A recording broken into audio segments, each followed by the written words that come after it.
আয় আল্লাহ, আমি অসুস্থ হয়ে পড়েছি, আমি রোগাক্রান্ত হয়েছি, আর তোমার নাম রহমান রহিম, তুমি আমাকে রোগ মুক্ত করো। হযরত আইয়ুব আলাইহিস সালাম আল্লাহর দরবারে ফরিয়াদ করলেন, রব্বুল আলামিন, সারা শরীরে পোকায় জর্জরিত হয়ে গেছে, এখন আমার জিহ্বায় পোকা ধরেছে, মাবুদ গো, আমি তোমার কাছে ফরিয়াদ করি, আমার জিহ্বায় পোকা দিও না, কারণ জিহ্বাটাও যদি নষ্ট হয়ে যায় তাহলে তোমার মতো আল্লাহর জিকির আমি কি দিয়া করব? মুমিনের জান আর মাল কে নিয়েছেন, বিনিময় কি দেবেন? জান্নাত দান করে দিবেন। এটা হলো মুমিনদের আল্লাহর প্রতি ঈমান আনার জন্য 3 নম্বরের কোয়ালিটি। 4th নম্বরে আল্লাহর উপর ঈমান আনলে 4 নম্বরের যে ফায়দাটা, সে ফায়দা হচ্ছে আশাবাদ এবং মানসিক প্রশান্তি। আল্লাহর প্রতি একটা নির্ভরতা এবং আশার সৃষ্টি হয়ে যায়, সে কখনো নিরাশ হয় না। বান্দারে, আমার রহমত থেকে নিরাশ হয়ে যেও না। আল্লাহর রহমত, বান্দা তোমার গুনাহ কতটুকু? তোমার গুনাহ যদি হয় পাহাড় সমান, আমার রহমত আকাশ সমান। তোমার গুনাহ যদি হয়ে যায় আকাশ সমান, তাহলে আমার রহমত তো আমার আরশে আজিমকে ছাড়াই গেছে। সুবহানাল্লাহ। আল্লাহ সাফ বলে দিয়েছেন, আল্লাহই হচ্ছেন কারো মুখাপেক্ষী নন, সম্পদশালী। আল্লাহর কোন সম্পদের অভাব নাই। ওয়া আনতুমুল ফুকারা, দুনিয়ায় তোমরা যা পাস করো সব ফকিরের গোষ্ঠী, কিচ্ছু নাই তোমাদের। তোমাদের জাতি খাইয়া শেষ করে ভালো, আর আমার কাছে যা আছে আমি শুধু দিতে থাকি, আর ভাণ্ড শুধু ভরাই থাকে, মোটেও খালি হয় না। সুবহানাল্লাহ। কাজী মুমিন বান্দা সে অর্থ এবং বিত্তের অহংকার করে না, বিদ্যার অহংকার করে না। অর্থ বিত্ত কত আছে তোমার, কয় টাকার মালিক? আল্লাহ যদি ইচ্ছে করে ব্রেনের ভিতরে যদি টিউমার ঢুকায় দেন, ব্রেনের একটা নার্ভ আর একটা নার্ভের সাথে জড়াই দেবে, জায়গা হবে কোথায়? হেমায়তপুর। হেমায়তপুর কোথায়? কাছেই, পাবনা। সুতরাং আল্লাহ পাক ইচ্ছে করলে এটা করে দিতে পারেন, পারেন না? খুব করতে পারেন। হার্টের ভেতরে ক্যান্সার দিয়ে দিতে পারেন। 14 গোষ্ঠী বিক্রি করলেও ডাক্তারের পয়সা হবে না, পারেন না আল্লাহ পাক? পারেন কিনা? পারেন। সেই জন্য যত বড় ধনী হোক, পয়সার মালিক হোক, আল্লাহর উপর ঈমান আনলে পরে যে গুণটা হয়, সে অহংকারী হয় না, বিনয়ী হয়। আল্লাহ রাব্বুল আলামিন কোরআনে কারীমের ভিতরে বলে দিয়েছেন, যারা সামান্য একটু রাজত্ব পাইয়া, ছোট্ট একটা দেশের প্রেসিডেন্ট, প্রধানমন্ত্রী, কি হনুরে, এরকম একটা ভাব, আর্মি হাতে, বিডিআর হাতে, পুলিশ হাতে, যা খুশি তাই করি না। আল্লাহ পাক বলছেন, লিল্লাহি মা ফিস সামাওয়াতি ওয়া মা ফিল আরদ, আকাশ আর জমিনের একচ্ছত্র মালিকানা কার? চিল্লায় বলুন, আল্লাহ পাক। সুতরাং তুমি মাতবাড়ি করে কদ্দূর পারবা? বেশি দূর যেতে পারবে না। গ্রামে গোয়াল আছে, গরু রাখে যে জায়গায়, ওই জায়গাটার নাম কি? গোয়াল। গভীর রাত্রে গরুর মালিক শুনতে পাচ্ছে গোয়াল ঘরে খুব শব্দ হচ্ছে, রাখালকে ডেকে বলছে, দেখতো কি কিসের শব্দ? ওই যে দেখে এসে জবাব দিচ্ছে যে গোয়ালে যে 7টার শিং মোটা, তার গুতার চোটে ওই গোয়ালের মধ্যে যত গরু আছে কেউ টিকতে পারতেছে না, খালি গুতাইতেছে সমানে। মালিক কয় যে দীর্ঘদিন থেকে দেখতেছি এটার গুতার চোটে সমস্ত গরুগুলি অস্থির হয়ে যাচ্ছে, যা একটা মোটা দড়ি দিয়া, খাট্ট একটা দড়ি দিয়ে খুঁটির সাথে জড়াইয়ে বাঁধতে রাখ গলাটারে। মোটা একটা দড়ি দিয়া গলার সাথে খুঁটির সাথে যদি বাঁধতে দেয়, এরপরে খালি ফোঁস করতে পারবে, গুতাইতে আর পারবে না। ঠিক অনুরূপ ভাবে কোন জনপদ থেকে, কোন দেশ থেকে যখন দেশের মানুষেরা, যখন দেশের নিরস্ত্র মানুষেরা, গরিব মানুষেরা যখন আল্লাহর দরবারে গভীর রাত্রে ফরিয়াদ তোলে, আল্লাহ, জুলুমে অত্যাচারে জর্জরিত হয়ে গেলাম, মার খেতে খেতে শেষ হয়ে গেলাম, অত্যাচারে অত্যাচারিত হচ্ছি, চিৎকার বাড়তে থাকে, আল্লাহ পাক তখন তার নজর দিয়ে দেখেন। আল্লাহ তো দেখতেই থাকেন সব সময়ের জন্য। আল্লাহ পাক কার কারণে এগুলি হচ্ছে, আল্লাহ পাক টের পান। শিং কারো কারো মোটা হয়েছে, আজরাইলকে পাঠায় দেন, যাও খাটো দড়ি দিয়ে বাঁধে থো। হাতদড়ি কোনটা বুঝছেন? 3 হাত, 3 হাত। কব কোনটা? হাতদড়ি দিয়ে বাঁধেছ। সুতরাং কত বড় বড় রাজা বাদশা ক্ষমতা এলো, মানুষের উপরে জুলুম করলো, আল্লাহ পাক তার ইন্তেকাম নিয়েছেন। সেই আল্লাহ এখন আর নাই। নাউজুবিল্লাহ। সে আল্লাহ আছেন কিনা? পূর্ণ শক্তিতে বহাল কিনা? হুয়াল হাইয়ুল কাইয়্যুম। এমন অবস্থা নয় যে বাংলাদেশে কি হচ্ছে আর আল্লাহ টের পাচ্ছেন না। কি বলেন? আল্লাহ রাব্বুল আলামিন বলেন ঘুম নাই, তন্দ্রা নাই। কার? ঘুমানো না, তন্দ্রাও জানে। তন্দ্রা কারে করে? আল্লাহ ওরকমও করেন না। ঘুমো নাই, তন্দ্রা। হযরত মুসা আলাইহিস সালাম বলছিলেন যে আল্লাহ তুমি নাকি ঘুমাও না। মুসা আলাইহিস সালাম তো খুব আদরের নবী, আল্লাহ পাকের খুব আদরের নবী, দারুণ আদর। আল্লাহ পাক বলছেন মুসা আমি তোমারে আমার জন্য বানাইছি। সুবহানাল্লাহ। কোরআন শরীফে আছে আল্লাহ পাক বলছেন মুসা আমি তোমারে আমার জন্য বানাইছি। তোমাকে যখন তোমার মা দরিয়ায় ভাসায় দিয়েছিল আমি তোমার বাক্সর দিকে তাকাইছিলাম। সুবহানাল্লাহ। আল্লাহ যদি বলেন আমি তাকাইছিলাম, সুবহানাল্লাহ। তোমারে আমার জন্য বানাইছি। সুতরাং হযরত মুসা আলাইহিস সালাম তিনি বলছেন আল্লাহ পাককে খুব আদরের নবী তো, আল্লাহ তুমি নাকি ঘুমাও না? আল্লাহ কয় তুমি বিশ্বাস করো না? হযরত মুসা আলাইহিস সালাম বললেন আল্লাহ অবশ্যই বিশ্বাস করি, তবে বুঝি না বিষয়টা কি, বুঝি না কেমনে না ঘুমাই পারে, বুঝি না। আল্লাহ আচ্ছা ঠিক আছে, তুমি যখন বিশ্বাস করছো তখন আর অসুবিধা নেই, বিশ্বাস না করলে মুসিবত ছিল। পয়গম্বর মানুষ, তাকে তো বলতেই হবে বিশ্বাস করি, তবে বুঝি না। আল্লাহ কয় ঠিক আছে বিশ্বাস যখন করো আমি বুঝাই দেবো।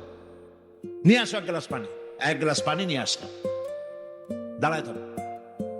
মুসা আলাইহিস সালামকে আল্লাহ বললেন পানি নিয়ে দাঁড়ায় থাকো, আর ঘুমের আল্লাহ করলেন মুসারে ধর। মুসা আলাইহিস সালামের ঘুম এসে গেল। ঘুমের আমেজে একটা শিথিল হয়ে গ্লাসটা পড়ে ভেঙ্গে চুরমার হয়ে গেল। হযরত মুসা আলাইহিস সালাম ভয় পেয়ে গেলেন। আল্লাহ পাক শোনায় দিলেন ভয়ের কোনো কারণ নাই, একটা পরীক্ষার জন্যই দিলাম, তোমার বোঝার জন্যই দিলাম। তুমি যেমন এক গ্লাস পানি নিয়ে, একটা গ্লাস নিয়ে এক মুহূর্ত দাঁড়াতে পারলে না, ঘুম আসলো আর হাত থেকে পড়ে গ্লাসটা ভেঙে গেল। মুসারে তুমি বুঝে নাও, তুমি জেনে রাখো তামাম সৃষ্টি জগৎ তোমার আল্লাহ আল্লাহ রব্বুল আলামিনের হাতের মুঠার মধ্যে রয়েছে। আল্লাহ রব্বুল আলামিন যদি ঘুমায় যান, এই পৃথিবীর আকাশ এবং জমিনের সব ট্রাফিক কন্ট্রোল আল্লাহ পাক নিজেই করেন। যদি তিনি ঘুমায় যান সব শেষ হয়ে যায়। বাংলাদেশে কি হচ্ছে, পৃথিবীর কোথায় কি হচ্ছে তা আল্লাহ দেখছেন না? চিল্লায় বলো দেখছেন না? সে আল্লাহ রাব্বুল আলামিন তিনি পরিষ্কার করে বলছেন যারা নাকি মুমিন বান্দা তারা অহংকারী হয় না, ক্ষমতায় থাকুক ক্ষমতায় না থাকুক কোন অবস্থাতেই অহংকারী হতে পারে না। আল্লাহ পাক শোনায় দিয়েছেন যারা অহংকার করে তাদেরকে পরিষ্কার করে বলেছেন ওয়ালা খবরদার আমার জমিনের উপরে অহংকারের পথে বড় হেঁটো না। দেখছেন না কত আছে অহংকার করে হাঁটে, জমিনের উপরে জুতা পায়ে দিয়ে মচ মচ করে হাঁটতে থাকে। তুমি কি তোমার পদাঘাত দিয়ে আমার জমিনটারে ভাটায় দিতে পারবা? বলেন পারবে? যদি শক্তি থাকে তাও লাথি, তোমার ঠ্যাং ভাঙবে, মাটির কিচ্ছু। ওয়ালান তাখরিকাল আরদা মা, তুমি আমার এই জমিনটাকে ধসাই দিতে পারবে না। আর আর পাহাড়ের উচ্চতা লাফ দিয়ে তুমি ছাড়াই যেতে পারবে না।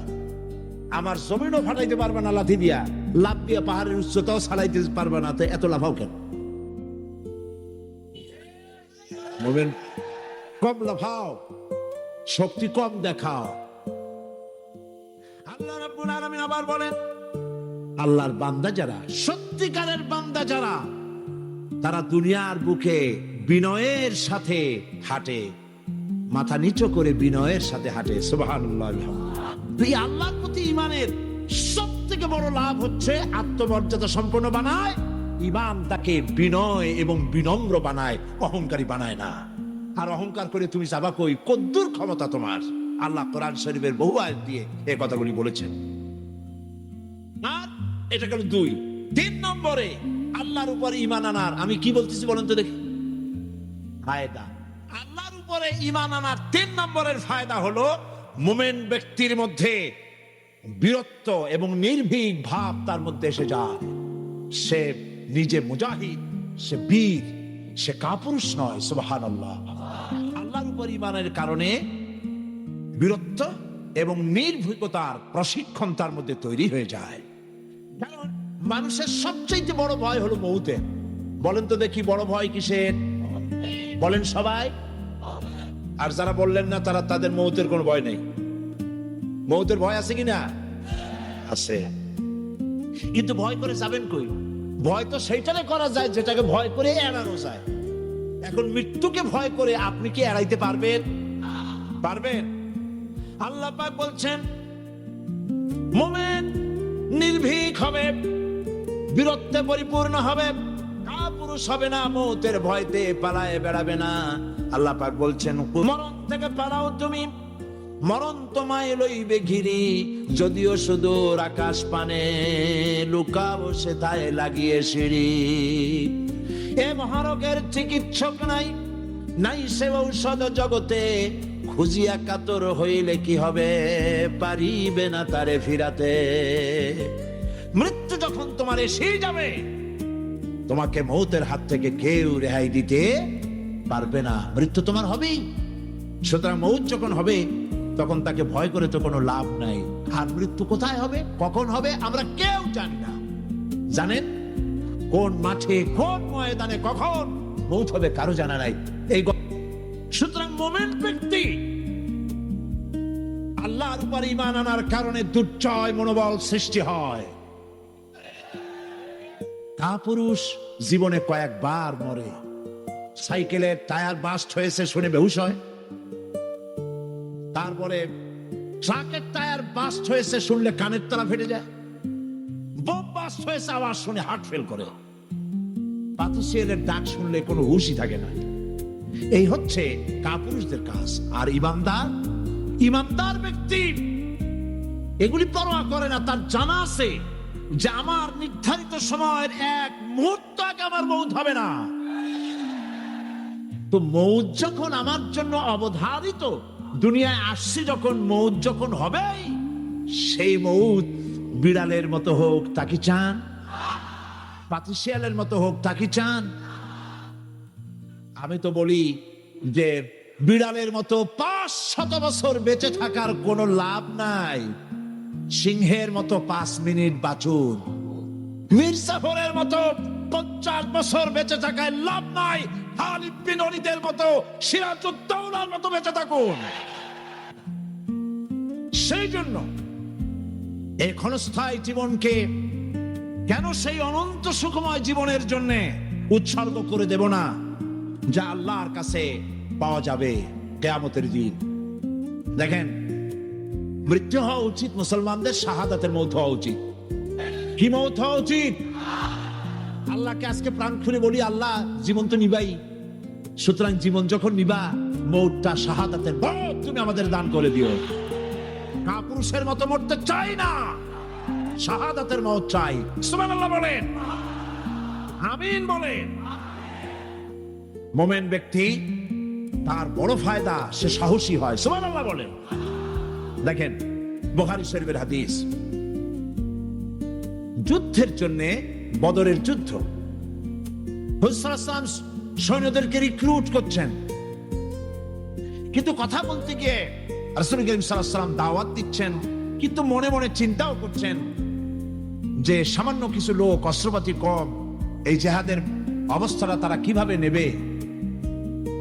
একজন যুবক সাহাবী দাঁড়ায় গেলেন, তার নাম মিকদাদ রাদিয়াল্লাহু তাআলা আনহু।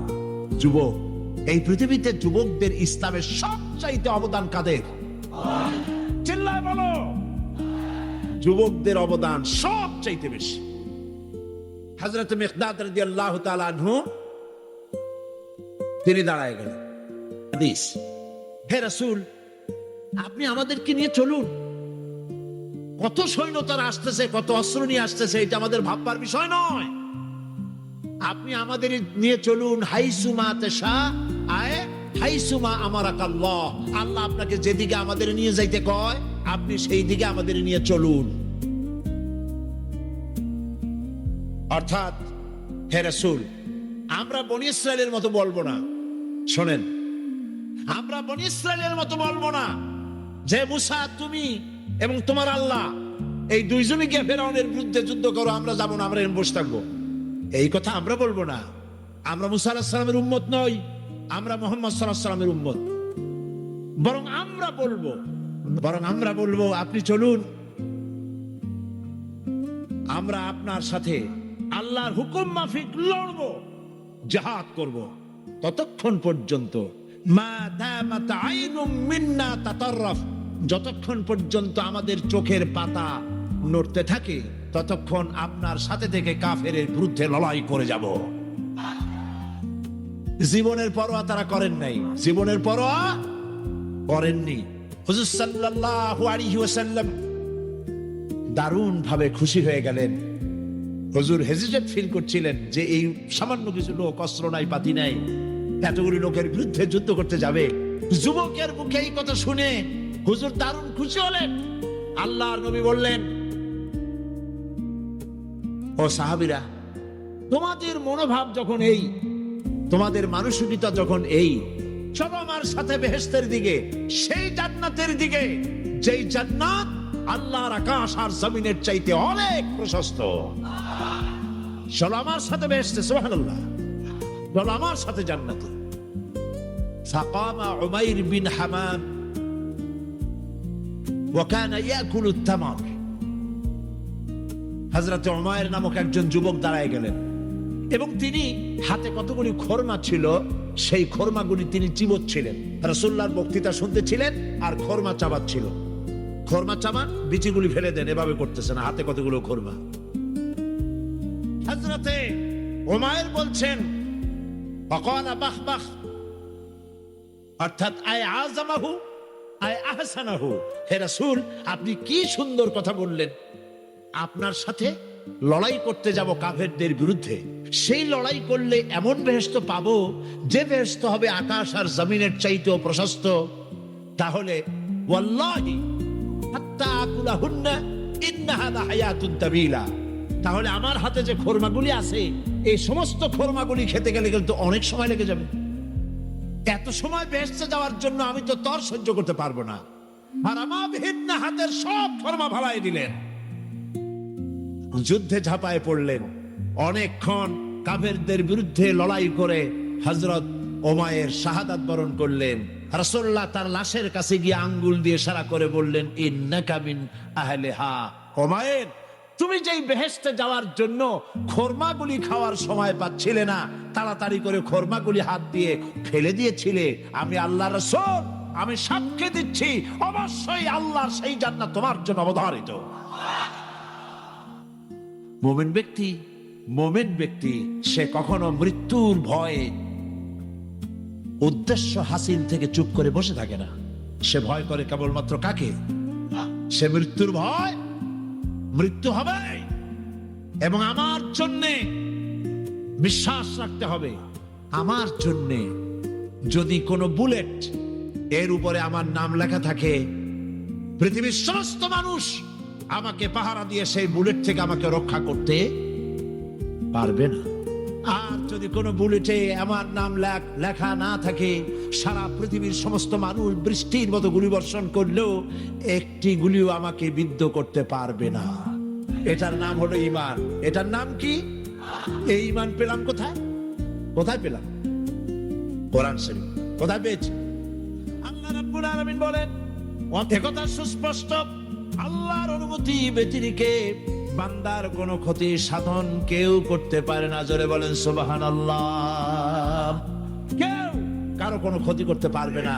যেটা ক্ষতি যদি কিছু থাকে কিসমতে, ওটা তো মুকাদ্দার ছিল, তকদির ছিল সেটাই হবে, এর বাইরে কিছুই হবে না। সুতরাং মুমিন ব্যক্তি সে সাহসী হবে, সে কখনো চিন্তা করবে না মৃত্যুর ভয়ের। উদ্দেশ্য হাসিলের জন্য হয় শরীরের পতন, না হয় মন্ত্রের সাধন, ডু অর ডাই। সে আল্লাহর জন্য তার জীবন দিতে প্রস্তুত থাকবে। কারণ আল্লাহ রাব্বুল আলামিন বলেছেন, আল্লাহ পাক বলেন, আমি আমার মুমিনের জান আর মালকে আমি খরিদ করে নিয়েছি, বিনিময়ে আমার বান্দাকে আমার জান্নাত দান করে দিয়েছি। জোরে কোন সুবহানাল্লাহ। মুমিনের জান আর মালকে নিয়েছেন, বিনিময় কি দেবেন? জান্নাত দান করে দেবেন। এটা হলো মুমিনদের আল্লাহর প্রতি ঈমান আনার জন্য 3 নম্বরের কোয়ালিটি। 4 নম্বরে আল্লাহর উপর ঈমান আনলে 4 নম্বরের যে ফায়দাটা, সে ফায়দা হচ্ছে আশাবাদ এবং মানসিক প্রশান্তি। আল্লাহর প্রতি একটা নির্ভরতা এবং আশার সৃষ্টি হয়ে যায়, সে কখনো নিরাশ হয় না। কারণ একটা মানুষ পাপ করলো, চুরি করেছে, ডাকাতি করেছে, জেনা করেছে, হত্যা করেছে, শয়তানি করেছে, বদমাশি করেছে, সব করেছে। এখন শয়তান তাকে ওয়াসওয়াসা দিতে পারে। সেই জন্য আল্লাহ রাব্বুল আলামিন বলেছেন, বান্দারে আমার রহমত থেকে নিরাশ হয়ে যেও না। আল্লাহর রহমত, বান্দা তোমার গুনাহ কতটুকু? তোমার গুনাহ যদি হয় পাহাড় সমান, আমার রহমত আকাশ সমান। তোমার গুনাহ যদি হয়ে যায় আকাশ সমান, তাহলে আমার রহমত তো আমার আরশে আজিমকে ছাড়ায় গেছে। সুবহানাল্লাহ, সুবহানাল্লাহ বলুন। সুতরাং মুমিন বান্দার এই আশা থাকে। গুনাহ মানুষে করেই, গুনাহ করা স্বাভাবিক। আল্লাহ পাক বলেছেন, যে ব্যক্তি গুনাহ করে আর এরপরে আমার কাছে মাফ চায়, আমি তাকে ক্ষমা করে দেই, মাফ করে দিই। সুবহানাল্লাহ। সুতরাং ইমানদার লোকদের আশা হয়, দুরারোগ্য ব্যাধি তাকে ধরেছে, সে হতাশ হবে না। মরে যাওয়ার জন্য প্রতীক্ষায় সে সময় গুনবে না, বরং তার মনের মধ্যে আশার সঞ্চার হবে, আমার রোগ আল্লাহ ভালো করে দিতে পারেন। পারেন না? আমাদের জাতির পিতা কি নাম কি? হযরত ইব্রাহিম আলাইহিস সালাম। কোরআন শরীফের ভিতরে তার কথা আল্লাহ পাক কোট করে দিয়েছেন। আমাদের জাতির পিতা হযরত ইব্রাহিম আলাইহিস সালাম বলেছেন, আল্লাযী খালাকানি ফাহুয়া ইয়াহদিন। আল্লাহ তিনি আমাকে সৃষ্টি করেছেন, তিনি আমাকে রাস্তা দেখান। আর আমি যখন ক্ষুধার্ত হই তিনি আমাকে খাওয়ান, যখন তৃষ্ণার্ত হই তিনি আমাকে পান করান। ওয়াইদা মারিতু ফাহুয়া ইয়াশফিন। আর যখন আমি অসুস্থ হই, রোগাক্রান্ত হই, আল্লাহ রাব্বুল আলামিন তখন আমাকে রোগ মুক্ত করে দেন। সুবহানাল্লাহ। আমার অসুখ হলে কে রোগ মুক্ত করেন? সুতরাং দীর্ঘস্থায়ী কোনো রোগ হয়েছে, মুমিন হতাশ হবে না। মুমিন হতাশ হবে না। হতাশ হয় কেবলমাত্র কাফের। হতাশ হয় কে? মুমিন কখনো হতাশ হয় না। হতাশ হওয়া ইমানের পরিপন্থী কাজ। আল্লাহ পাক বলে, সব থেকে মায়ুস হয়েও না। দেখেন হযরত আইয়ুব আলাইহিস সালামের কত বড় রোগ হয়েছে, শরীর পোকায় ধরেছে, জর্জরিত হয়েছে, দুর্গন্ধ হয়েছে, গ্রামের লোকেরা তাকে বের করে দিয়েছে, স্ত্রী পুত্র পরিজন সব চলে গিয়েছে। এমনকি জিহ্বায় যখন পোকা ধরল, হযরত আইয়ুব আলাইহিস সালাম আল্লাহ রাব্বুল আলামিনের দরবারে ফরিয়াদ করলেন, আয় আল্লাহ, আমি অসুস্থ হয়ে পড়েছি, আমি রোগাক্রান্ত হয়েছি, আর তোমার নাম রহমান রহিম, তুমি আমাকে রোগ মুক্ত করো। হযরত আইয়ুব আলাইহিস সালাম আল্লাহর দরবারে ফরিয়াদ করলেন, রব্বুল আলামিন সারা শরীরে পোকায় জর্জরিত হয়ে গেছে, এখন আমার জিহ্বায় পোকা ধরেছে, মাবুদ গো আমি তোমার কাছে ফরিয়াদ করি, আমার জিহ্বায় পোকা দিও না, কারণ জিহ্বাটাও যদি নষ্ট হয়ে যায় তাহলে তোমার মতো আল্লাহর জিকির আমি কি দিয়া করব। হযরত আইয়ুব আলাইহিস সালাম আল্লাহ পাকের কাছে যখন এ ধরনের ফরিয়াদ জানালেন, রব্বুল আলামিন তাকে তার রোগ মুক্ত করে দিলেন, তার স্ত্রী পুত্র সব আল্লাহ রব্বুল আলামিন ফিরাইয়া দিলেন। সুবহানাল্লাহ। সুতরাং মুমিন ব্যক্তি, কোরআন শরীফে সব আছে, কোরআনের মতো শ্রেষ্ঠ ওয়াজের কিতাব পৃথিবীতে আর শুধু বোঝার দরকার। বিপদে, যত বড় বিপদ আসুক, কোন বিপদে মুমিন ধৈর্য হারাবে না। হযরত ইয়াকুব আলাইহিস সালামের ছেলে ইউসুফ আলাইহিস সালামকে যখন তিনি হারায় ফেললেন, তিনি অধৈর্য হয়ে গেছিলেন নাকি? অধৈর্য হন নাই। কারণ আমি আমার বক্তৃতার সূচনায় বলেছি, আমরা কল্যাণ বুঝি না, অকল্যাণ বুঝি না। কোন বিপদ আসতে পরে আমরা হয়রান হয়ে যাই, কিন্তু বিপদের মধ্যে কল্যাণ আছে আমরা তা বুঝতে পারি না। কথা বুঝে আসছে? হযরত ইউসুফ আলাইহিস সালামকে কুয়ার ভিতরে ফেলে দেওয়া হলো। 11 ভাই মনে করেছে কুয়ার ভিতরে ফেলে দিয়া ইউসুফ আলাইহিস সালামকে মেরে ফেললাম, কিন্তু তারা বোঝে নাই আসল কামটা কি হয়েছে। এটা তো কুয়া নয়, এটা একটা টানেল, এটা একটা সুড়ঙ্গ। একদিকে কেনান হলো তার এক মুখ, ওই সুড়ঙ্গের এক মুখ হলো কেনানের। কেনান ইউসুফ আলাইহিস সালামকে ফেলে দেওয়া হলো কুয়ার ভিতরে মারার জন্যে, কিন্তু আল্লাহ পাকের ইচ্ছা ইউসুফ আলাইহিস সালাম মরবে না। এই টানেলের অপর প্রান্ত মিশরের সিংহাসনের টানেলের এপার দিয়া ইউসুফ আলাইহিস সালামকে ঢুকালেন, অপর প্রান্তে মিশরের সিংহাসনে ইউসুফকে আল্লাহ বসায়া দিলেন। হযরত ইয়াকুব ছেলের জন্য অধৈর্য হলেন না।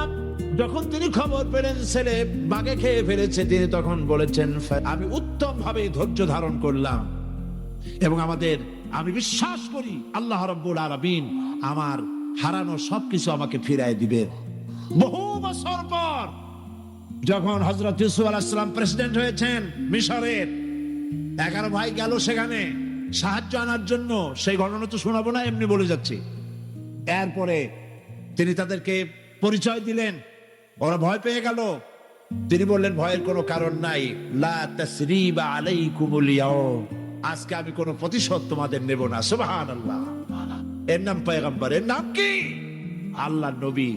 আমি আজকে কোনো প্রতিশোধ তোমাদের নেব না, তোমরা যাও। পিতার অবস্থা তিনি জানলেন, কাঁদতে কাঁদতে পিতার চোখ দুটো নষ্ট হয়ে গেছে। ইয়াকুব আলাইহিস সালাম, হযরত ইউসুফ আলাইহিস সালাম বললেন, যাও। নিজের জামাটা খুললেন, গায়ের জামা খুলে বললেন, ভাইরা আমার এই জামা নিয়ে যাও, আর আমার আব্বার চোখের উপরে এই জামাটা রেখে দিও। ছেলেরা যখন হযরত ইউসুফ আলাইহিস সালামের জামা নিয়ে মিশর থেকে রওনা করেছে, গল্প নয়, উপন্যাস নয়, আল্লাহ পাক এই কোরআন শরীফের সূরা ইউসুফে বলেছেন, জামা নিয়ে মিশর থেকে রওনা করেছেন। কোথায় মিশর আর কোথায় কেনান? কেনানে বসে হযরত ইয়াকুব আলাইহিস সালাম বলছেন, তোমরা যদি আমাকে মতিভ্রম পাগল যদি মনে না করো, তাহলে একটা কথা বলি, আমার নাকে এখন আমি ইউসুফের গন্ধ পেতেছি। তোমরা যদি আমাকে মতিভ্রম না করো, তাহলে আমি বলি আমি কিন্তু ইউসুফের গন্ধ পেতেছি। সুবহানাল্লাহ। হযরত ইউসুফ আলাইহিস সালামের জামা এনে ভাইরা যখন হযরত ইউসুফের চোখের উপরে রেখে দিলেন, হযরত ইয়াকুবের দুটো চোখ সাথে সাথে আল্লাহ ভালো করে দিলেন। আসবরুন জামিল, ধৈর্য ধরো। ইমানদার ব্যক্তি আশার উপরে তার জীবন বাঁচে, কারণ যত বড় বিপদ আসুক না কেন, আশ্রয় পাওয়ার একটা জায়গা আছে, তার নাম হলো আল্লাহ। হযরত ইউনূস আলাইহিস সালাম মাছটাকে গিলে ফেলে দিল, মাছটাকে গিলে মাটির অতল তলদেশে চলে গেছে। এত বড় বিপদ পৃথিবীর কোন মানুষের হতে পারে না, কি বলেন? কি বলেন? মাছের পেটের ভিতরে জানালা নাই, দরজা নাই, বেরোবার কোনো পথ নাই, মাছ গেছে পানির অতল তলদেশ। আল্লাহ পাক কোরআন শরীফের ভিতরে মানুষকে শোনান, আল্লাহ ওয়াজ করছেন। সুবহানাল্লাহ বলেন। আল্লাহ পৃথিবীর মানুষকে ওয়াজ করছেন, দুনিয়ার মানুষকে শোনান। আমার ইউনূস তো ধৈর্য হারা হয় নাই। ফিজ জুলুমাত জমায় কাসির, ত্রিবিধ অন্ধকারের ভেতর থেকে হযরত ইউনূস আলাইহিস সালাম চিৎকার মারলেন। মাছের পেটের অন্ধকার, পানির অন্ধকার, রাতের অন্ধকার, ত্রিবিধ অন্ধকারের ভেতর দিয়ে মাছের পেটের মধ্য দিয়ে ইউনূস আলাইহিস সালাম চিৎকার মারলেন। অধৈর্য হন নাই, হার্ট ফেল করেন। তিনি বলছেন, তুমি ছাড়া কোনো ইলাহ নাই, কোনো পোষ্য নাই, মাবুদ নাই, তোমার পবিত্রতা ঘোষণা করছি। আমি জালিমদের অন্তর্ভুক্ত হয়ে গেছি। ইউনূস আলাইহিস সালাম যখন কাঁদতেছিলেন, আল্লাহ রাব্বুল আলামিন সেই কান্না শুনেছিলেন কিনা বলেন? শুনছিলেন কিনা? শুনতে পেয়েছিলেন কিনা? পানির ভিতরে কেউ শোনে নাই, মাছের পেটের ভিতরে ইউনূস আলাইহিস সালাম কিভাবে চিৎকার করছেন, মাছের পেটের ভিতরের আওয়াজ পানির ভিতরে কেউ শোনে নাই। জমিনের কেউ শোনে নাই, অন্তরিক্ষে কেউ শোনে নাই, সাত আকাশের ভিতরে কেউ শোনে নাই, কিন্তু আরশে আজিমের মালিক আল্লাহ রব্বুল আলামিন শুনতে পেয়েছেন। সঙ্গে সঙ্গে রব্বুল আলামিন জবাব দিলেন। আমি ইউনূসের ডাকের জবাব দিলাম। কে বলতেছেন? বড় করে বলেন, কে বলছেন? আল্লাহ, সুবহানাল্লাহ। আপনারা কি ভয় পাইছেন? ভয় পেয়েছো মুসলমান? আল্লাহ রাব্বুল আলামিন বলেন, আমি আমার ইউনূসের ডাকের জবাব দিলাম। শুধু জবাব দেই নাই, আমি ইউনূসকে তার মাছের পেটের ভিতর থেকে বাঁচাই দিলাম। মাছের পেটের মধ্যে বেদনা শুরু হয়ে গেল। এমন বেদনা হয়েছে মাছ এখন বমি না করে পারে না। কথা বুঝতে পেরেছ? মাছ এখন বমি না করে পারে না। পানির উপরে মাছ ভেসে উঠল। আল্লাহ কোরআন শরীফের ভিতরে বলছেন, মাছ সাতরায়া কিনারায় চলে গেল। ইউনূস আলাইহিস সালামকে বমি করে ফেলে দিল। ইউনূস আলাইহিস সালাম বেঁচে গেলেন। আল্লাহ পাক বলেন, শুধু ইউনূসকে বাঁচাইলাম না, বরং আমি সকলের জন্য আশার বাণী শোনাই। শোনো মুমিনেরা, মুমিন বান্দা যারা, যত বড় বিপদ আসুক আমারে ডাকো, আমি বিপদ দিয়ে বাঁচাই দেব। সুবহানাল্লাহ। বিপদ থেকে আমি বাঁচাই দেব। জেনে রাখো, দুঃখ এবং কষ্টের পরে রয়েছে সুযোগ সুবিধা, আর অসচ্ছলতার সাথে রয়েছে উদার সচ্ছলতা। যত বড় বিপদ আসছে, এই বিপদের পরে আল্লাহ পাক তার গোলামদের উপরে রহমত নাজিল করবেন ইনশাআল্লাহ। সুতরাং ঈমানদার লোকেরা, তাদেরকে আল্লাহ পাক বলছেন, কোনো ভয় নাই, কোনো চিন্তা নাই। যত বড় বিপদে পড়ো আমারে ডাকো, আমি ডাকের সাড়া দিয়ে দেব। সবাই আল্লাহরে ডাকেন। আল্লাহর উপর ঈমান আনলে যত ফায়দা হয়, এত ফায়দা দুনিয়ায় কোথাও নাই। সুবহানাল্লাহ। আল্লাহর উপর ঈমান আনার ৫ম নম্বরের ফায়দা কয়টা বলছি? 5টা বলছি। আপনাদের অসুবিধা হচ্ছে নাকি? তাড়াতাড়ি শেষ করতেছি। 6টা বলবো, 6টা বলবো। এ হলো ৫ম নম্বর। তারপর আমরা দোয়া করব। দোয়ার দরকার আছে কিনা এই সময়? ৫ম নম্বরে আল্লাহর উপরে ঈমান আনলে পরে আরেকটি বড় ফায়দা, সেটা হলো কঠিন এবং কঠোর বিপদে আল্লাহ পাক তার মধ্যে অবিচলতার এবং ধৈর্য ধরার তৌফিক দিয়ে দেন। সুবহানাল্লাহ। যত বড় বিপদ আসুক, সেই বিপদে মুসিবতে আল্লাহ পাক মুমিনদেরকে আল্লাহর উপরে নির্ভরতা শিখায় দেন। সুবহানাল্লাহ। কারণ মুমিনদের জানা আছে যে ঈমানদারদের বিপদ নতুন কিছু নয়, একেবারে আদম আলাইহিস সালাম থেকে শুরু হয়ে আসছে। ঠিক কিনা? আদম আলাইহিস সালামের বিপদ হয় নাই? আদম আলাইহিস সালামের বিপদ কি? শয়তান। তার বিপদ কি? শয়তান ছিল বিপদ। প্রত্যেক নবীর সময় মানুষের নবীদের কষ্ট দিয়েছে, তাই নাই? মুহাম্মদ সাল্লাল্লাহু আলাইহি সাল্লামের চেরাগকে, নূরকে, ঈমানকে, ইসলামকে নিভায়ে দেওয়ার জন্য আবু জাহেলের গোষ্ঠীরা চিরকাল চেষ্টা করেছে। সব চেষ্টা কর্পূরের মতো উড়ে গেছে। মুহাম্মদ সাল্লাল্লাহু আলাইহি সাল্লামের চেরাগ টিম টিম করে জ্বলতে রয়েছে। আল্লাহ পাক বলছেন, চায় মুখের ফু দিয়া তারা কাফেররা ইসলাম সহ্য করতে পারে না যারা, ওরা চায় মুখের ফু দিয়া আমার আলোটাকে নির্বাপিত করে দেবে। আল্লাহ পাক বলেন, ওয়াল্লাহু মুতিম্মু নূরি, আমি আমার নূরকে পূর্ণতা দান করব। তাতে কাফির বেঈমানদের মনের ভিতরে যত জ্বালা হোক, যন্ত্রণা হোক, ওদের কলজা যত পুড়ুক, ইসলাম তার বিজয় পতাকা নিয়ে উঠবে, কেউ ঠেকাতে পারবে না। আল্লাহ রাব্বুল আলামিন আর এমনি করে আমি সকল নবীর শত্রু বানিয়েছি, সব পাপিষ্ঠ অপরাধ প্রবণ লোকদের। শুনছেন কথা? শোনেন নাই? আল্লাহ পাক বলছেন, দুনিয়ার সব নবীদের তাদের জন্য আমি শত্রু বানাইছি। কাদেরকে? যারা সবথেকে বেশি পাপিষ্ঠ, অপরাধ প্রবণ। এরা হচ্ছে নবীর দুশমন। এরা সব নবীদের সাথে দুশমনি করেছে। আজও দেশের সাথে দুশমনি করে সবচাইতে বড় পাপিষ্ঠরা। এটা কোরআন। এটা কি? কোরআন। জোরে বলেন, এটা কি? আল্লাহ রাব্বুল আলামিন বলছেন, ওয়া কাযালিকা জাআলনা লিকুল্লি নাবিয়্যিন আদুওয়াম মিনাল মুজরিমিন, সব পাপীরা, পাপিষ্ঠরা আমার দ্বীনের দাওয়াত যারা দেয় তাদেরকে জীবনের দুশমন মনে করে। কেন? শোনেন, আমি কার ওয়াজ শোনাচ্ছি? কার ওয়াজ শোনাচ্ছি? আমার আল্লাহর ওয়াজ। অপরাধটা কি? নবীদের বিরুদ্ধে, নবীর ওয়ারিস ওয়ারাসাতুল আম্বিয়া কারা, তো তাদের বিরুদ্ধে তাদের অপরাধটা কি? তাদের অপরাধ সম্পর্কে আল্লাহ নিজে বলেন, এদের বিরুদ্ধে অ্যাকশন নেওয়ার আর কোনো অপরাধ ওদের নাই। ওদের একমাত্র অপরাধ, ওরা আল্লাহর জমিনে আল্লাহর আইন প্রতিষ্ঠা করতে চায়। এটাই হচ্ছে অপরাধ। এই অপরাধে নবীদের শাস্তি হয়েছে, নবীরা মার খেয়েছেন, সাহাবায়ে কেরাম মার খেয়েছেন। আমরা তো সাহাবায়ে কেরামের জুতার ধুলার সমানও নই, সুতরাং এগুলি আমাদের পাওনা। এই রক্তের বিনিময়, জীবনের বিনিময় আল্লাহ পাক তার দ্বীনকে প্রতিষ্ঠা করবেন ইনশাআল্লাহ। খাব্বাব, বুখারী শুনুন, বুখারীর হাদিস। আমি কোনো কথা বানিয়ে বলি না, আমি লেখাপড়া করি, পড়াশোনা করি, চোখে দেখি, তারপরে কথা বলার চেষ্টা করি। বাজে গপ্প কিস্সা কাহিনী বলার অভ্যাস আমার কোনো কালে ছিল না, নাই। রাসূল কারীম সাল্লাল্লাহু আলাইহি ওয়াসাল্লামের মতো মানুষ,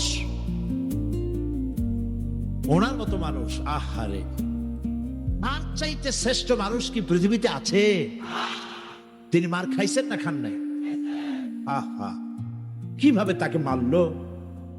গলায় চাদর দিয়ে পেঁচাইয়া আছাড় মেরে ফেলে দিয়ে তারপরে তাকে প্রহার করা হয়েছে। আবু জাহেল মেরেছে, বেহুশ হয়ে গেছেন হুজুর। হযরত হামজা তখনও কাফের ছিলেন। শিকার থেকে ফিরে এসে মুহাম্মদ সাল্লাল্লাহু আলাইহি ওয়াসাল্লামের অবস্থা দেখে পায়ের রক্ত মাথায় উঠে গেছে। আপন ভাইয়ের ছেলে, আর এমন ছেলে। চলে গেলেন আবু জাহেলের বাড়ি, বললেন, আবু জাহেল, তুই নাকি মুহাম্মদ সাল্লাল্লাহু আলাইহি ওয়াসাল্লাম মারছিস, কেন মারলি? তিনি তো ভালো কথাই বলেন, সব সময় বলেন সত্য কথা বলো, মানুষের উপকার করো, এতিমকে আশ্রয় দাও। এত সুন্দর সুন্দর ভালো ভালো কথা বলেন, তার মতো ভালো মানুষ তো দুনিয়ায় দেখি নেই। মারলি কেন? তুই কি মনে করছিস যে আব্দুল্লাহ মারা গেছে বলে এতিম হয়ে গেছে মুহাম্মদ সাল্লাল্লাহু আলাইহি ওয়াসাল্লাম? তোর মনে রাখা উচিত, আব্দুল্লাহ মারা গেছে, হামজা মরে নাই। হযরত হামজা ধনুক বাইর করলেন, এক পাড়ি মারলেন মাথার উপরে, মাথা ফাটা রক্ত বেরিয়ে গেল। হামজা হন হন করে হেঁটে এলেন রাসূলের কাছে। হুজুরের অসুস্থ দেহ মোবারক কোলে উঠায় নিয়ে বললেন, বাবা। তার মস্তক মোবারক কোলে উঠায় নিয়ে বললেন, আমি আবু জাহেলের মাথা ফাটিয়ে রক্ত বের করে দিয়ে এসেছি, তুমি একটু খুশি হও। হুজুর বললেন, চাচা, কার মাথা ফাটাইছেন, কার রক্ত বের করেছেন, এই কথা বলে তো আমাকে আপনি খুশি করতে পারবেন না। তিনি বললেন, বাবা, তুমি কি হলে খুশি হও? তিনি বললেন, আমি খুশি হই চাচা, তোমার মুখে যদি একটা বার আমি ঈমানের কলেমা শুনতে পাই।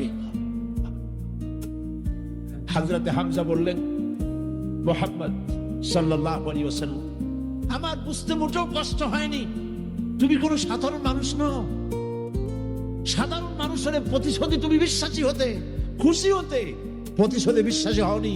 তুমি অবশ্যই আল্লাহর নবী।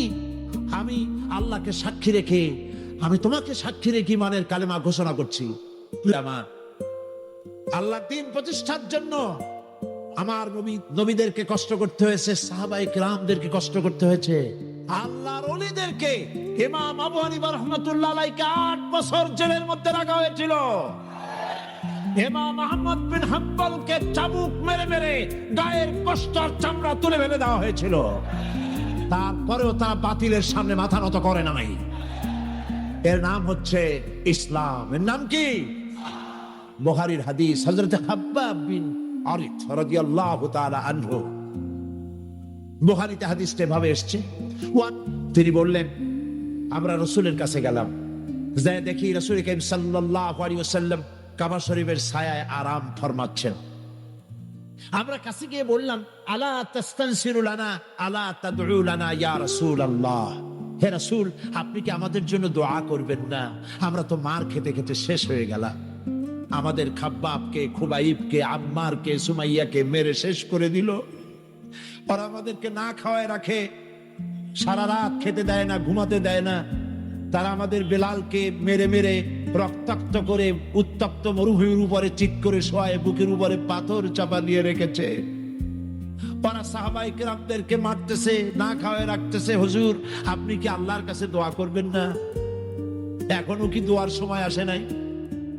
হাদিস শরীফে এসেছে, হুজুর সাল্লাল্লাহু আলাইহি ওয়াসাল্লাম উঠে বসলেন, বললেন, ও হাব্বাব, তোমাদের আগে এই পৃথিবীতে যারা দ্বীনের দাওয়াত নিয়ে এসেছিলেন, সমকালীন রাষ্ট্র শক্তি তাদেরকে ধরতো, ফায়ুহাজুর রাজুলু ফায়ুহফারু লাহু ফিল আরদ, তাদেরকে ধরে তাদের জন্য কবর খনন করা হতো জীবিত মানুষের জন্য। ফায়ুজআলু ফিহা, এরপরে সেই গর্তের ভিতরে তার কোমর পর্যন্ত গেড়ে দেওয়া হতো। সুম্মা ইউতা বিল মানশার, এরপরে করাত আনা হতো। ফায়ুদাউ আলা রাসিহি, এরপরে সেই করাত তার মাথার উপরে রাখা হতো। ফায়ুজআলু বিসাইদ, করাত দিয়া ঘষে ঘষে চিরে চিরে জীবিত মানুষকে দ্বিখণ্ডিত করে ফেলে দেওয়া হতো। মা ইয়াসুদ্দুহু যালিকা আন দীনিহি, এত কষ্ট দেওয়ার পরেও আল্লাহর গোলামদেরকে এক চুল জায়গা দিন থেকে সরায় দেওয়া যায় নাই। ওয়াল্লাহি ওয়াল্লাহি, ও হাব্বাব, আমি আল্লাহর নামে কসম করি, লাইউতাম্মান্নাল্লাহ হাদাল আমরা হাত্তা ইয়াসিরু রাকিবু মিন সানআ ইলা হাদরামাউত। আমি আমার আল্লাহর নামে কসম করি। কে কসম করছেন? সুবহানাল্লাহ বলবেন না? রাসূলুল্লাহ কসম করছেন, আমি কসম করি আল্লাহর, সেদিন বেশি দূরে নয় যেদিন ইয়েমেনের রাজধানী সানা থেকে শুরু করে হাজরামাউত পর্যন্ত হাজার হাজার মাইল সওদাগরেরা তাদের পণ্য নিয়ে, মহিলারা তাদের সৌন্দর্যের পসরা নিয়ে একাকিনী অথবা দলবদ্ধভাবে যাতায়াত করবে মরুভূমির উপর দিয়ে। লা ইয়াখাফু ইল্লাল্লাহ, আল্লাহ ছাড়া তাদের অন্তঃকরণে কোনো ভয় থাকবে না। ওয়ালাকিন্নাকুম তাস্তাজিলুন, তোমরা বড্ড তাড়াহুড়ো করছো, অপেক্ষা করো, সেরকম সময় আসবে। রাসূল করিম সাল্লাল্লাহু আলাইহি সাল্লাম সেরকমের সময় দিতে পেরেছিলেন নাকি পারেন নাই? পেরেছিলেন কিনা? সেজন্য রক্ত দিতে হয়েছে, সেজন্য মার খেতে হয়েছে, সেজন্য জেলে যেতে হয়েছে। রাসূল করিম সাল্লাল্লাহু আলাইহি সাল্লামকে, জেল তো নতুন কিছু নয়। ইউসুফ আলাইহিস সালাম জেলে থাকেন নাই? জেলে থাকেন নাই? থেকেছে। রাসূল করিম সাল্লাল্লাহু আলাইহি সাল্লাম জেলে ছিলেন না? সেই জেল এরকমের দেওয়ালে ঘেরা জেল নয়, পাহাড়ে ঘেরা, চতুর্দিক থেকে পাহাড়ে ঘেরা শিয়াবে আবি তালেব। 3 বছর, কতদিন? টানা 3 বছর রাসূল, তার সাহাবী, তাদের স্ত্রীরা, বাচ্চা বাচ্চা ছেলেপেলেরা 3 বছরের মধ্যে সরকার ঘোষণা করেছে এদের সঙ্গে কথা বলবে না, বাজার ঘাটে যেতে পারবে না, কেনা বেচা করতে পারবে না, সামাজিক বয়কট। সামাজিক ভাবে বয়কট করে রেখেছে। সাথে যা ছিল খাবারগুলি শেষ হয়ে গেছে। তারপরে উট ছিল, ভেড়া ছিল, খাইয়ে শেষ হয়ে গেছে। এরপরে যখন কিছু নাই, উটের চামড়া ভিজাইয়া ভিজাইয়া, শুকনা চামড়া ভিজায় খেয়েছে। যুবকেরা ক্ষুধার যন্ত্রণায় বাবলা গাছের পাতাগুলি চাবায়ে খাইতে গিয়া কাটা ফুটে জিহ্বা থেকে রক্ত পড়েছে। বাচ্চা ছেলেপেলেগুলি মায়ের বুকে দুধ পায় নাই, না পায়া বাচ্চারা চিৎকার করে উঠেছে। এই চিৎকার, ক্ষুধার জ্বালার এই চিৎকারের আওয়াজ শুনে কাফেরেরা চতুর্দিকে অট্ট হাসিতে ফেটে পড়েছে। সুতরাং জেল জুলুম মুসলমানদের জন্য, আলেমদের জন্য, পীর বুজুর্গদের জন্য নতুন কিছু নয়। এই সব, এই অত্যাচারের পরেই আল্লাহ পাকের দ্বীন কায়েম হয়েছিল মদিনায়। রাসূলুল্লাহ বলেছিলেন, খায়রুল কুরুনি কারনি, সর্বশ্রেষ্ঠ যুগ আমার যুগ। বন্ধুগণ, আল্লাহর উপর ঈমান আনলে মানুষের ভিতরে এ ধরনের অবিচলতা আসে, বিপদে ধৈর্য ধরার হিম্মত পয়দা হয়ে যায়। সুবহানাল্লাহ বলো। মুসা আলাইহিস সালাম কে? মুসা আলাইহিস সালাম কোরআন ওয়াজ করতেছে। সুবহানাল্লাহ বলো। গল্প করতেছি না কোরআন শোনাচ্ছি? গল্প করতেছি না হাদিস শোনাচ্ছি? আল্লাহ রাব্বুল আলামিন বলেন, ফিরআউন মুসা আলাইহিস সালামকে চতুর্দিক থেকে, 3 দিক থেকে ঘেরাও করেছে। একদিকে দরিয়া, 3 দিকে ফিরআউনের সৈন্যরা। কোরআন শরীফে ঘটনা এভাবে তুলতেছে, মুসা আলাইহিস সালামের সাথীরা বলছেন, হে মুসা, আমরা তো পাকড়াও হয়ে গেছি, পালাবার কোনো পথ নাই, মরছি। মুসা আলাইহিস সালাম ভয় পাইছিলেন নাকি? ঈমান কারে বলে? হযরতে মুসা আলাইহিস সালাম বললেন, নিশ্চয়ই নয়, অবশ্যই নয়। রব্বি সাইয়াহদিন, আমার প্রভু অবশ্যই, সিন দিয়ে বোঝানো হচ্ছে অবশ্যই আমার রব আমার জন্য রাস্তা করে দেবেন। এর নাম ঈমান। সুবহানাল্লাহ বলেন। এর নাম ঈমান। চতুর্দিক থেকে বিপদ ঘনীভূত, বেরোবার কোন রাস্তা নাই। ওর মধ্য দিয়ে ওমাইয়াত্তাকিল্লাহা ইয়াজআল লাহু মাখরাজা, কোন রাস্তা নাই, চতুর্দিকে অন্ধকার। এরপরে যদি বান্দা আমার উপরে ভয় করে, আমাকে ভালোবাসে, আমাকে ভয় করে, সবর ইখতিয়ার করে, অন্ধকারের ভেতর থেকে নিশ্চিদ্র অন্ধকারের ভেতর দিয়ে আলো রশ্মি বের করে মুমিনদের যাওয়ার জন্য রাস্তা করে দেব। মুসা আলাইহিস সালাম বললেন, ভয় পাইও না, আল্লাহ আমাদের পথ তৈরি করে দিবেন। আল্লাহ রাব্বুল আলামিন হযরত মুসা আলাইহিস সালামকে বললেন, হাতের লাঠি দিয়া দরিয়ার উপরে আঘাত করো। মুসা আলাইহিস সালাম আঘাত করলেন। রাস্তা দরকার ছিল একটা। মুসা আলাইহিস সালামের এক আঘাতে রব্বুল আলামিন দরিয়ার ভিতরে মুসা আলাইহিস সালাম এবং তার সাথী সঙ্গীদের পারাপারের জন্য 12টা রাস্তা পয়দা করে দিলেন। গল্প না করা, রাস্তা তৈরি হয়ে গেল 12টা, সব পার হয়ে গেল। ফেরাউন তার দলবল নিয়ে আসছে। আল্লাহ রাব্বুল আলামিন বলেন, মুসা আলাইহিস সালামকে পার করলাম, পিছনে যারা আসতেছিল, কারা আসতেছিল? ফেরাউন। ফেরাউন আসছে তার দলবল নিয়ে। আসে রাস্তা দেখিয়া মনে করছে ওর বাজানের তৈরি করে রাস্তা, দলবল নিয়ে নামছে। দরিয়ার মাঝখানে এলো, আল্লাহ পাক অর্ডার করলেন কুল, বাস রাস্তা বন্ধ হয়ে গেল। রাস্তা কি হয়ে গেল? শুরু হয়ে গেল চুবনি। পানির ভিতরে চুবনি খাচ্ছে, নিচে যায়, উপরে ওঠে। পানি খাইতে খাইতে পেট পটকা মাছের মতো এরকম মোটা হয়ে গেছে। ডুবে ডুবে সব মরছে। এখন ফেরাউন একা, কেউ নাই। ফেরাউন একা। ফেরাউন পানির ভিতরে চুবনি খেতে খেতে তুফানের ভিতর থেকে নাক একটু জাগায় আর বলে, ও আল্লাহ, তুমি ছাড়া কোনো ইলাহ নাই, আমি ঈমান আনলাম ওই আল্লাহর উপরে। বনি ইসরাইল ঈমান আনছে যার উপরে, কাজী বনি ইসরাইলদের পার করে দিয়েছো, আমারও পার করো, আল্লাহ তুমি রক্ষা করো, আমি তো মুসলমান। ওয়া আনা মিনাল মুসলিমিন, আমি তো মুসলমান, কলেমা পড়লাম, তারপরও চুবাও কেন?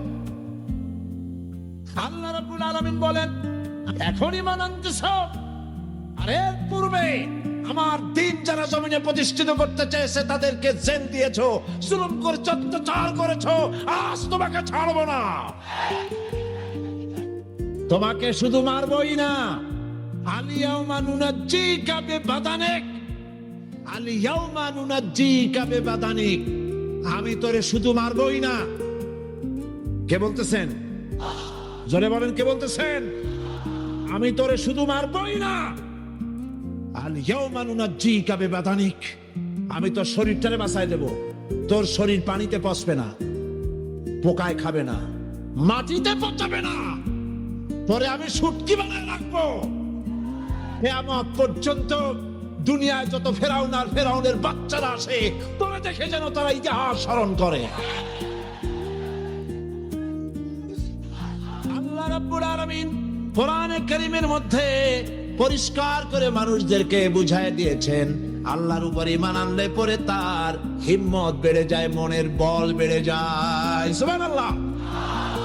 হযরত রাসূল করিম সাল্লাল্লাহু আলাইহি ওয়াসাল্লাম কাফের বেঈমানেরা চতুর্দিক থেকে বাড়ি ঘেরাও করে রেখেছে, পালাবার কোনো পথ নাই।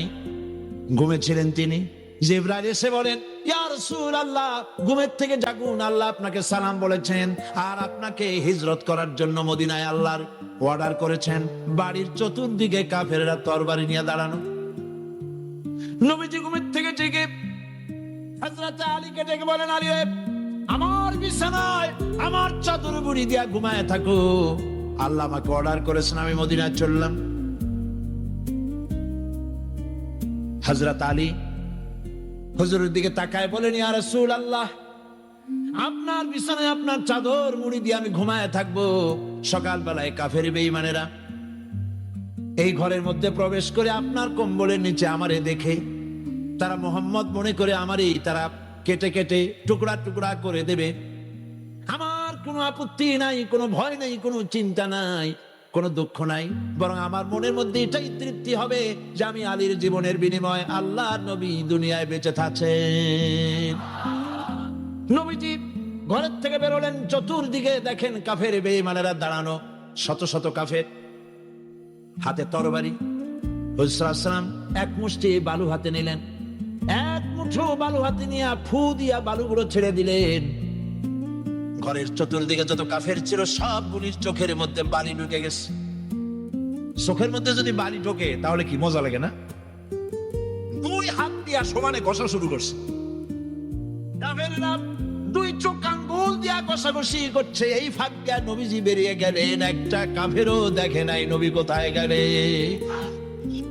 আল্লাহ পাক পরবর্তী সময়ে নবীজিকে শোনায়, যখন আপনি নিক্ষেপ করছিলেন আপনি তো শুধু ধুলাগুলো ধরে আপনি ছাড়ছেন, ঘরের চতুর্দিকে সমস্ত কাফেরদের চোখে বালি পৌঁছে দেওয়ার দায়িত্ব আমার কুদরত গ্রহণ করেছিল। নবীজি হযরত আবু বকরের বাড়িতে এলেন, দরজায় দাঁড়িয়ে নক করেছেন, ভেতর থেকে আওয়াজ এলো। হুজুর বললেন, ইয়া আবু বকর। হযরত আবু বকর পিছন থেকে দরজার মধ্য থেকে ঘরের মধ্য থেকে জবাব দিলেন, লাব্বাইকা ওয়া সাদাইকা ইয়া রাসূলুল্লাহ।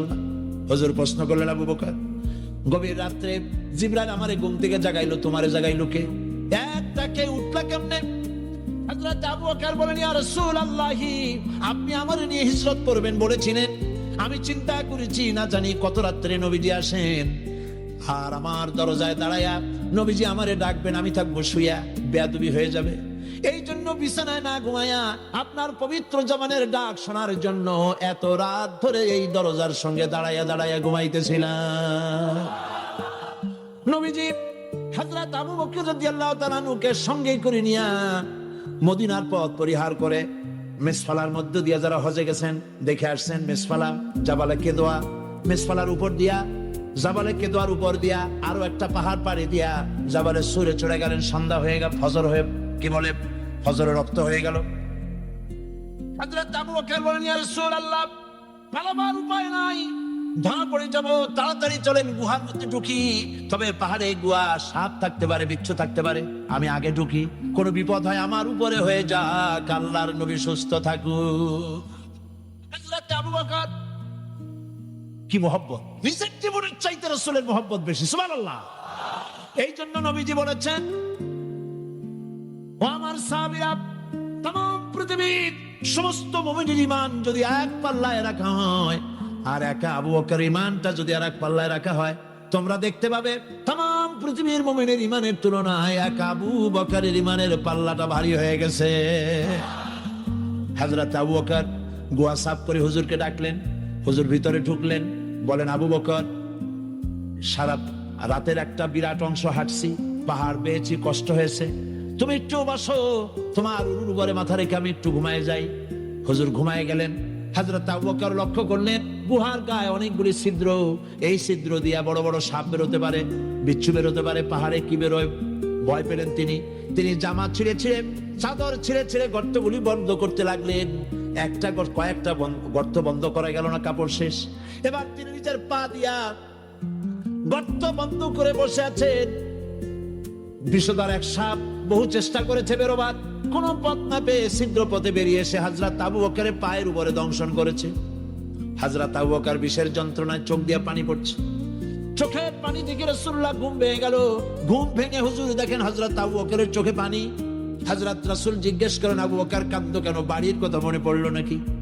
বউ বাচ্চার কথা মনে পড়লো নাকি? কাঁদো কেন? হযরত আবু বকর বলেন, ইয়া রাসূলুল্লাহ, যেই দিন কালেমা পড়ে ঈমান এনেছি সেদিন থেকে আমার জীবন, আমার স্ত্রী পুত্র পরিজনের চাইতে, আমার জীবনের চাইতে আপনাকে বেশি ভালোবাসি। হুজুর বলেন, কাঁদো কেন? হযরত আবু বকর সাবের দংশনের কথা বললেন, যন্ত্রণায় কাঁদতেছে। হুজুর মুখ থেকে একটুখানি থুতু মোবারক বার করে দংশিত জায়গায় লাগাই দিলেন, যন্ত্রণা বন্ধ হয়ে গেল। হযরত রাসূল বলেন, আবু বকর যখনই দংশন করেছিল আমার উঠাও নাই কেন? তোমারটা তো কষ্ট করা লাগতো না। হযরত আবু বকর বলেন, ইয়া রাসূলুল্লাহ, সবের বিশ্বের দংশনের যন্ত্রণায় কষ্ট করেছি, আমার কলিজাটা যদি জ্বলে পুড়ে জর্জরিত হয়ে যেত, রাসূলুল্লাহ আরাম ফরমাচ্ছিলেন, আমি সেই আরামে বিঘ্ন ঘটাতে পারতাম না। ইত্তাবসারে কাফির বেঈমানেরা খুঁজতে খুঁজতে বুখারী শরীফের হাদিসে এসেছে, ওই গুহার কাছে এসে গেছে। এখন কেউ বলে একজন বলে এরই মধ্যে আছে, আর একজন বলে নাই। একজন বলে যদি থাকতো তাহলে উপরে মাকড়াসার জাল কেমনে, কবুতরের ডিম পাড়িয়া সেখানে বসে আছে কেমনে? একজন বলে আছে, আর একজন বলে নাই। হযরত আবু বকর বলেন, হুজুর ভয় পেয়ে গেছি, আমরা তো ধরা পড়ে যাব। হযরত আবু বকর রীতিমতো ভয়তে কেঁদে ফেলে দিলেন।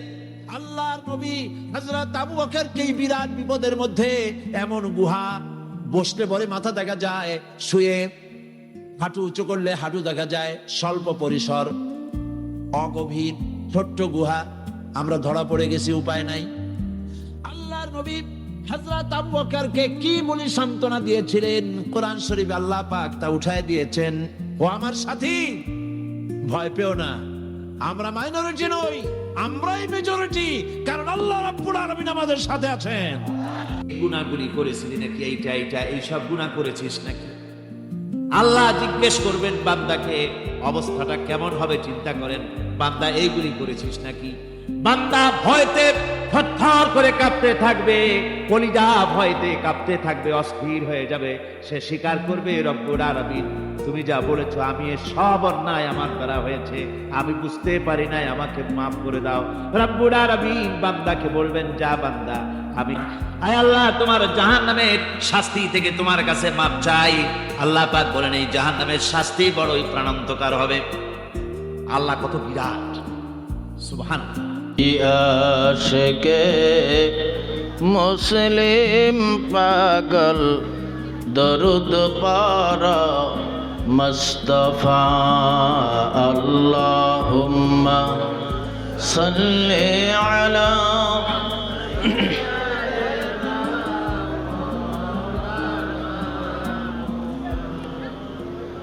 ওয়া আলা আলিহি।